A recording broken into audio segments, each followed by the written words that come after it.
The Committee on Parole is called back to order. The time is 11:43. Our next case is Mr. Jeffrey McQuire. Mr. McQuire, if you would please give us your full name and DOC number. Jeffrey Reed McGuire, 626-512. Mr. McGuire, let me explain our process to you. First, I'm going to read some information into the record, and the board is going to conduct a parole interview with you. At the end, you'll be allowed to make a brief statement before the board votes. Do you understand our process? Yes, sir. This is the matter of Jeffrey R McQuire, DOC number 626-512. Date of birth, April the 9th of 1981. He's a fifth-time felony offender. He has a parole eligibility date of April the 15th, 2023. Adjusted good time date of September the 18th of 2023. The full-term date of November the 9th of 2030. He's currently serving a 15-year sentence on the charges of distribution of methamphetamines, possession with intent to distribute methamphetamines, and possession of methamphetamines. Is all of that accurate, Mr. McGuire? Yes, sir. Mr. McGuire, your case has been assigned to me, so I'll begin our interview process. How old are you, Mr. McGuire? 41. You'll be 42 in about a week, right? Yes, sir. How long have you been in prison on these charges? Right at 4 years.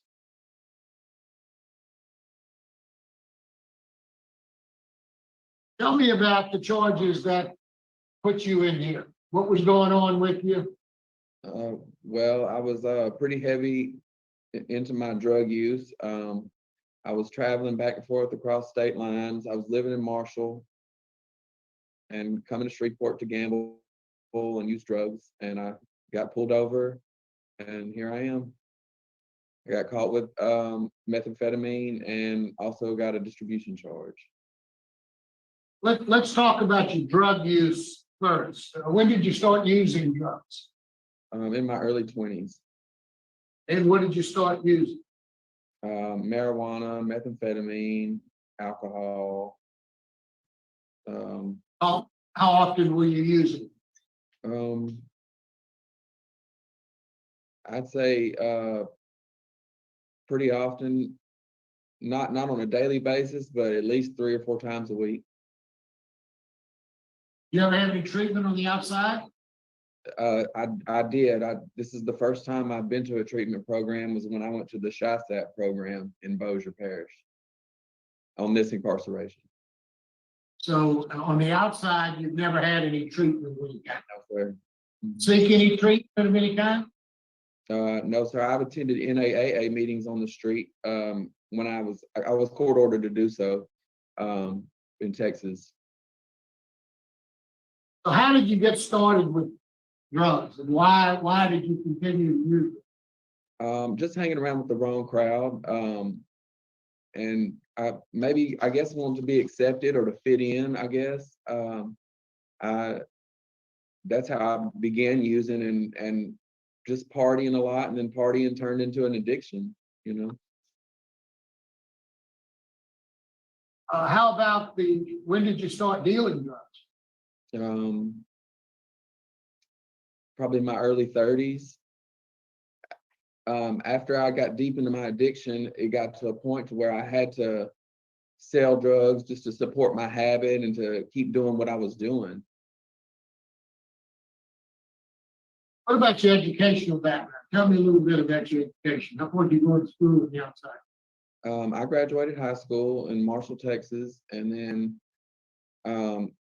I worked at a bank for 4 years before I started using drugs, and I ended up losing my job there. What did you do at the bank? What kind of work did I was you a do? bank. I was a commercial teller at the bank, and after I lost my job there, I was in and out of jail for a while, and I went to state jail in Texas, and I got out and I attended cosmetology school. I received my certificate, and I was a hairstylist for a number of years before getting in trouble again for drugs, which I never really stopped doing the whole time I was in school, and I used drugs throughout this whole time, and then I ended up here at David Wade on my first incarceration here. I got out in 2018 on parole, and then I caught this charge, which is a possession charge plus my revocation. Do we both agree that you're a drug addict? Yes, sir. I am. Now, you've been arrested, by my calculation, over 20 times in Texas and Louisiana, mostly property and drug charges. Is that fair to say? Yes, sir. Most of your arrests related to drugs in some way, either selling or using or getting money to buy more drugs. Yes, sir. You're right. But let's talk about if you were to be released, and it looks like you're going to get out, regardless of what we do here today in September. So tell me how you're going to stay sober and stay away from the drug crowd, of both selling drugs as well as using drugs. Well, like I said, I attended the Steve Hoyle program, and this is really the first time in my life that I've accepted and identified that I am an addict and I have a problem. And I've learned a lot of things to help better manage my addiction. And this time I'm going to actually attend AA meetings and be serious about it, in AA meetings, and get a sponsor or someone that's good at staying sober. Maybe they can teach me how to do so. Tell me about Steve Hall. What did you learn? I mean, I agree with you. It's a great program. Tell me what you got out of it that you didn't realize before. Some things are pretty obvious. Drugs are bad. They make you do all kinds of crazy things. What did you learn about yourself throughout the Steve Hall process? I learned that even though I seem to like have a victimless crime, I really don't, because like my family's a victim, my friends are victims of my incarceration. I've identified my thinking errors. I've learned cognitive thinking, how to think before I act. I'm drawing a blank right now, I'm sorry. I took Living in Balance, part 1 and 2, moral recognition therapy, mind-altering substances, phase 1 and 2, strengthening families, and I think that's it. So what are your triggers? Casinos, nightclubs, negative fear. Did some of this drug selling involve gambling? Yes, sir. It absolutely did. Have you done anything to work towards your gambling addiction? Other than identifying that it's a problem for me, I haven't. No, sir. I haven't had any kind of, I guess, therapy for that, or whatever you call it. How are we going to make sure that doesn't happen to you? Well, I'm going to interstate compact to Texas, so this time I'm going to stay in Texas where we don't have any casinos.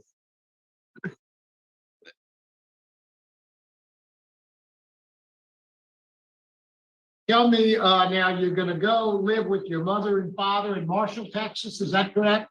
Yes, sir. And you plan on working in Sherman, Texas. Is that correct? How far are they apart? Well, it's about 2.5 hours apart. I have a job opportunity there. I'm not sure that that's exactly what I'm going to do yet, but given my release and if there's still an opportunity to go to work there, I'm going to consider it. Well, how is it you're going to be able? Are you going to drive every day back and forth, or you going to stay? No, sir. I plan on moving there if given the opportunity to go to work there. Sherman, Texas? Yes, sir. In Sherman, who would you be living with in Sherman, Texas? My best friend, Tara Stevens. How long have you known, is it Terrell, did you say? Tara. Terrell. How long have you and she known each other? Our whole lives. We grew up in the same town. We're from the same town. She involved in any of your drug use or anything like that? No, sir.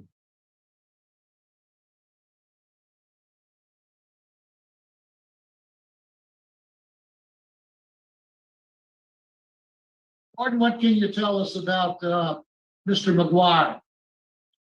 Well, Mr. Marabella, I've known Jeffrey McGuire for a while. He was here once before, and he got out, like he said, in 2018.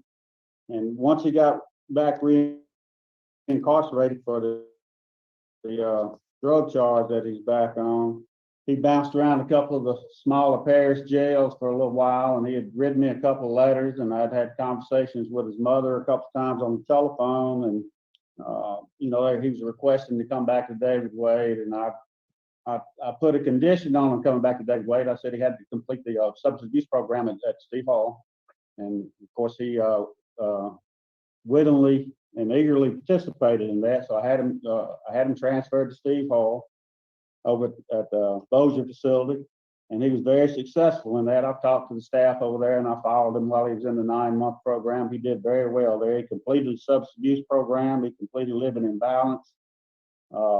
He took family recovery programs there, the MRT class, and since he's been back at Wade, he got back to David Wade actually in July of last year.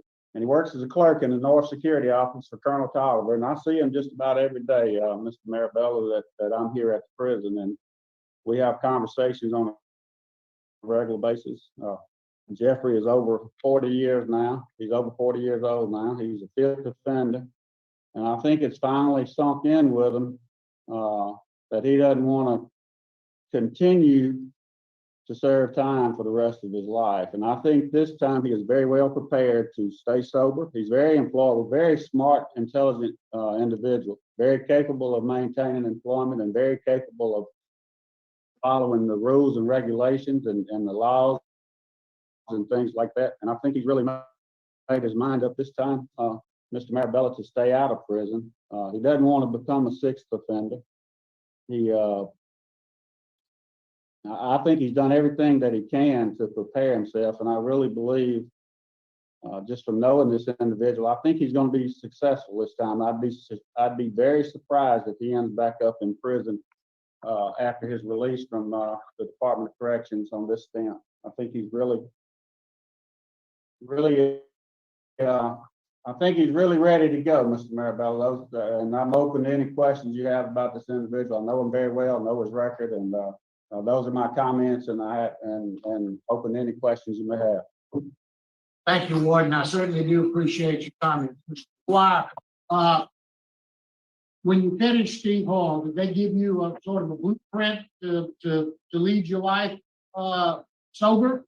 Yes, sir. Mainly just getting a sponsor and attending a NAAA group regularly. That's your plan. Yes, sir. Now, let me ask you this. Would you prefer to go live with your parents for a while or go straight to live with, is she your girlfriend or just a friend? How is that going to work out? She's just a friend. I prefer to go to my parents first because I have to get figure out what I'm going to do about transportation and, getting my feet under me first. Do you have a possibility of a job there in Marshall? I don't have any, not at the moment. Okay. Thank you, Mr. McGuire. Appreciate your comments. Mr. McGuire, is there anything that you'd like to say to us before we vote? Yes, I prepared a statement beforehand, and I'm going to read it right now. Let's see. First, I'd like to thank the parole board for granting me a parole hearing, as well as Warden Goodwin for all the help he has given me during my years of incarceration. I would also like to thank my family and friends for their continued love and support they've given me despite all the mistakes I've made and the years lost as a direct result of my bad decisions. I have no one to blame but myself for my actions, which have sent me on a downward spiral of drug addiction and hopelessness, as well as the hurt I've caused my family and friends. At the beginning of this incarceration, I was housed at several of the smaller detention centers. where I was surrounded by unsupervised violence and drug use on a daily basis. My experience at these facilities was a wake-up call, to say the least, and something I never want to experience again. During this time, I wrote Warden Goodwin several letters begging for his help to deliver me from my situation, and thankfully he did. With his assistance, I was transferred to the Steve Hoyle program in Bossier Parish before returning here at DWCC. Not only was I finally safe, I also completed the program and gained a better understanding on my addiction and how better to manage it. For the first time in my life, I can truly say that I have matured and no longer feel the need to socialize or interact with negative peers, which has been one of my biggest downfalls in the past. I've also learned to suppress my addiction by identifying my main thinking errors, which are blame, justify, negative peer group, and instant gratification. In closing, I would like to express that I have blamed and shamed myself more than anyone could understand, but I've also accepted my actions and am truly ready to leave this life behind me in search of a stable, successful, and happy life. Thank you very much, Mr. McGuire. Mr. McGuire, I've enjoyed our interview. I think you've been very honest with me. You've got a rough criminal history.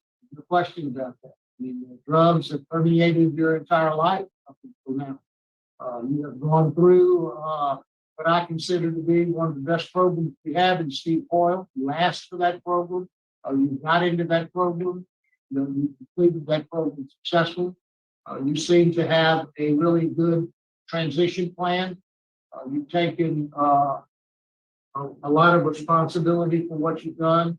The comments by the warden clearly indicate to me that he is comfortable where you are and what you've done, how you handled yourself while you've been there. Based upon all of those things, fact that you have not had any disciplinary issues while you've been there, my vote would be to grant your parole to Texas. I'd like to see you go live with your parents for a while before you make that move away. I think it's Marshall. I get Marshall and Sherman confused, but I want you to go. I'd like to see you go to your parents' house to be there for a while with special conditions, that you follow all of the outline that Steve Hoyle submitted to you, 3 AA meetings per week. And I want you to get full-time employment. I know you don't have it just yet, but I need you to work on it. And I'd like you to undergo random drug studies. And do my vote. I'm only one of 3. So good luck with this. Thank you. Thank you, Mr. McGuire.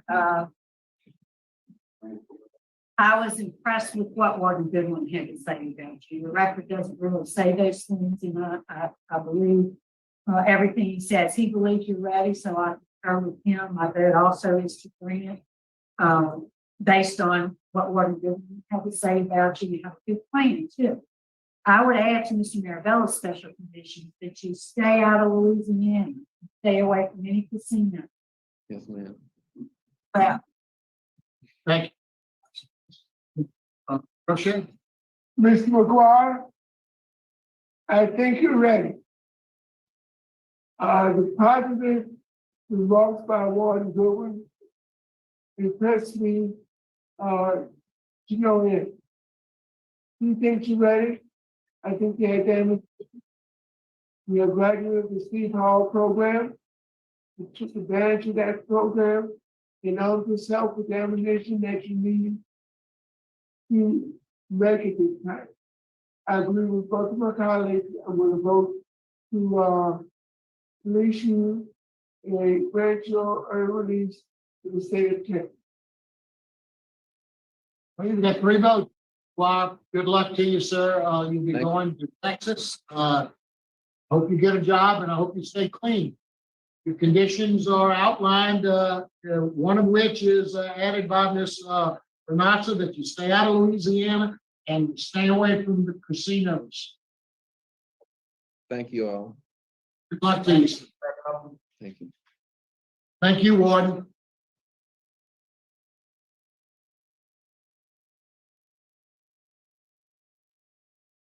That was a victory close of the book. I just made myself disappear by mistake. I'm a fan. I'm all for it. I'm totally all for it. I have the court transcripts. We can hop over there and take a look. It's quite interesting. Let's see if you can see this. Hey, I'm kind of blocking it. Do I go here? No, that's not good. What about here? Is that good enough? You know, I wish I could get like the full screen, but it's just, I don't know why it's not. Let's see if this helps. No, definitely not what we're looking for. Thank you very much. All right, we'll just settle with this. I'll try to zoom in a little bit. Oh, we can do this. Let's go to page fit. How about that? No. Sorry, guys. I mean,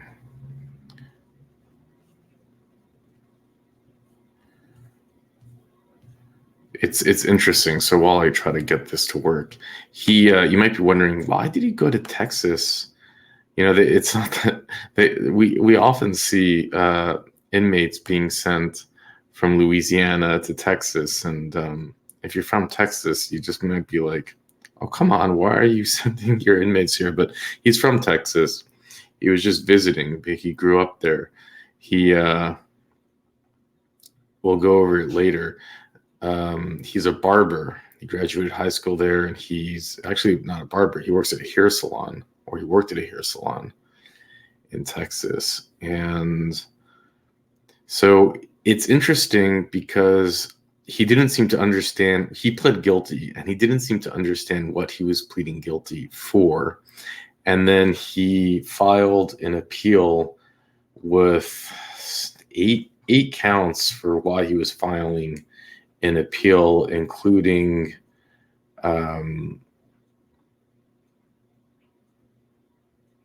ineffective counsel.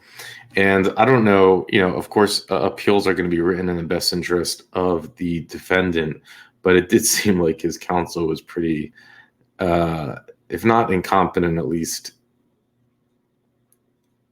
well, just like didn't seem to really care that much. This is 22 pages, right? I'm not going to go through all 22 pages, but I read through all the details in these of how many times what they were like using undercover cops on him over and over again. They were like following him around, and they supposedly had footage of it and voice recordings, and the attorney was didn't properly do discovery, and then when he did discovery, he didn't ask for any of the recordings, and that's kind of part of it. But also, the attorney didn't show up to the first two like initial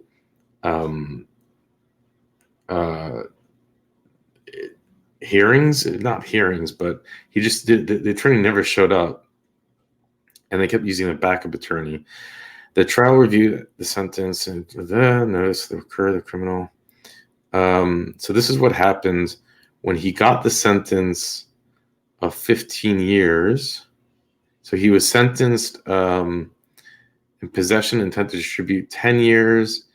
And then he was given another sentence of 5 years to run concurrently. So it was 15. And when the judge said that, because remember, he pleaded, but he pleaded without having any guarantee or any suggestion from the district attorney. It was more like his attorney said, hey, take a deal. And McQuire said right when he got the sentence, this was on the public record, he said, I thought you said it would be 5 to 10 years. And his appointed attorney, Kevin Berg, replied, it carries up to 30. So they used this in the appeal. I'm not laughing because it's funny. I'm just saying imagine if you're in a jail cell, you're thinking that you're going to get 5 to 10, and then I guess it's 15. It's only 5 more than you thought, right? But there's a big difference between getting 5 and getting 15. Here's the 8 discussions on the appeal. His appointed attorney, Kevin Berg, only saw him twice before he pled guilty, and so he could not have had the opportunity to properly represent him. The attorney who stood in for Kevin Berg, status conference, that was what he missed, the status conference, failed to file a motion for discovery. His appointed attorney did not show up at the June 10th, 2015 status conference, and an attorney who had a conflict. So that was the 2 times he didn't show up. His trial attorney could not have properly advised him because the attorney did not have the audio video recordings. His trial attorney failed to object during the guilty plea when the state referred to video surveillance that was not disclosed. Well, that's a good point, no? How can you refer to video surveillance if it's not disclosed in discovery? Remember, I am not an attorney, nor do I pretend to be. I just read stuff and watch a lot of trial courts. So, but I am not. You guys can educate me much more than I can you. So please put your thoughts in the comment section. And you might just say, well, he never went to trial, so this could just be irrelevant. That could be my thought on 5. Remember, he took a plea deal, so the trial attorney failed to argue in favor of the defendant. That's like, we need an extra bullet point. Okay, the trial attorney failed to argue. That one's kind of like random. The trial court erred by denying him the opportunity to have a hearing and demonstrate that the state had audio and video. The defendant's statement to counsel after sentencing, I thought you said 5 to 10, indicates the defendant's detrimental reliance or lack of understanding on the part of the defendant. And basically, as they usually do, they basically denied all of his appeals. And they go through like for each reason. But, this might be one of the cases again where prison really was the best thing for him. He was just going down a really, really, really bad road. He was, doing the fast life, gambling and dealing methamphetamines. It's you're going nowhere good really fast. You're going nowhere good really fast when you're doing that. And I think that this probably was the best thing for him. And it seems, I do believe that he's turned the corner. And it was interesting hearing about his experience in those like lesser known jails and how scary it was for him and kind of dangerous, and how he wrote letters to the warden asking to go to Steve Hoyle and then back to, that's pretty impressive to hear. And it's kind of like he worked for his own, he figured out a way to help himself. He didn't like make himself the victim. And I feel good about him. I do think he's turned the corner. He's going back to live with his parents. He's thinking things through. He's gonna, wants to get his transportation done, and maybe he'll take the job back at the salon. I don't know. But love to hear your thoughts on this. And with that, I will let you go.